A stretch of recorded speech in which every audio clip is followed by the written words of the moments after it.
welcome to a Micrographics vlog. My name is Sean. I'm an applications engineer here with Micrographics. So today's topic will be Autodesk Forma, how to go about navigating your projects, adding members, hub settings, and the homepage. So on the homepage, you will find your recent projects. Here you can create a new project or do a demo project just to get the experience of how Forma works and the power that Forma has.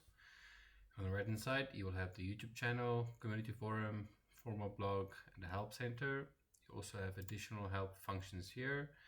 For example, essential workflows to learn how to use Forma, nice videos to give you a step-by-step guide on how to utilize Forma. This is the home page. You can also create a new project here, and this is where you select and create your hub. Then under your projects, it will show you all your recent projects that you have. You can also archive projects that you finished. You're able to add members to your hub or remove members from the hub. And here you have additional hub settings with its information. So let's take a look at a project. I'll take this project as an example. In Forma, you work with layers, and you have a base layer. Once you've added things that you would like to have added to the base, you can select those elements and add them to your base. On the left hand side here, you have your library.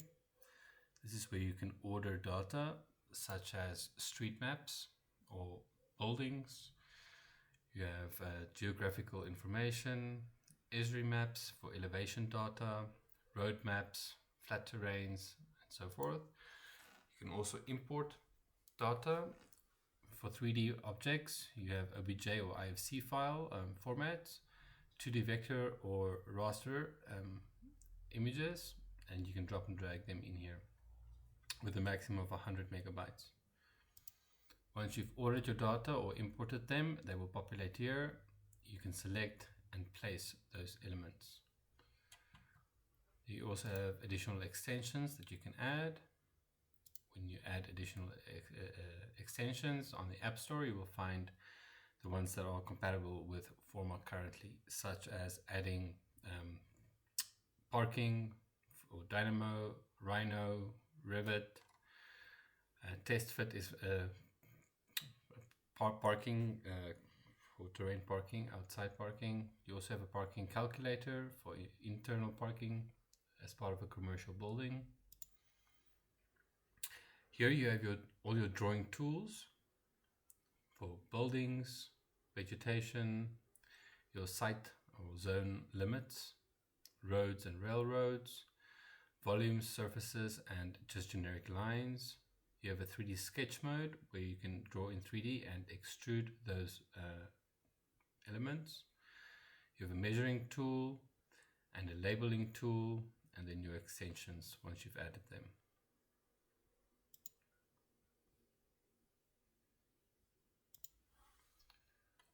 On the right hand side pane, you have all your different types of analyses that you can run. You have your area metrics. When you created a building or imported a structure, it will populate the information regarding that building. Or area of selection, you can also do the entire model if you wish to do that, or within your site limits that you selected. You can also do it according to buildings, to units if you have different unit types, and parking if you have created parking. Next, you have sun hours. You can run analysis on sun hours, daylight potential, wind, microclimate, noise analysis, solar analysis, and then analysis by extension. As an example, I have done some previous ones.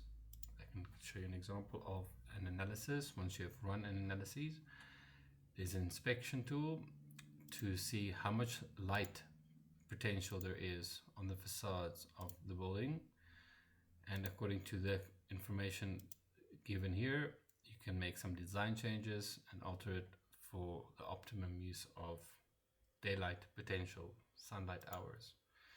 You can also compare different types of analyses, for example, daylight versus sun hours.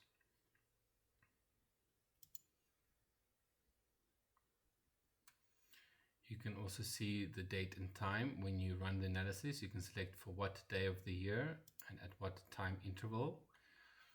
You can do the inspection tool, and then it will show you on both sides what the daylight potential is versus the amount of sun hours you'll have during the day. You can also make a change to your shadows. As you do, you'll see the shadows will change, indicating it on the 21st of June at 18 minutes past 9, the sun should be roughly like that. At the bottom here, you also have visual changes that you can make, satellite imagery or just a flat image.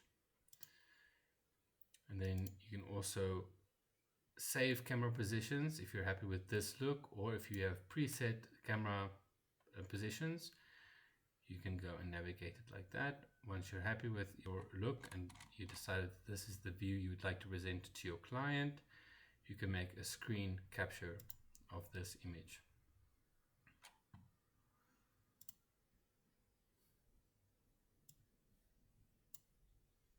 And you can send it to your client.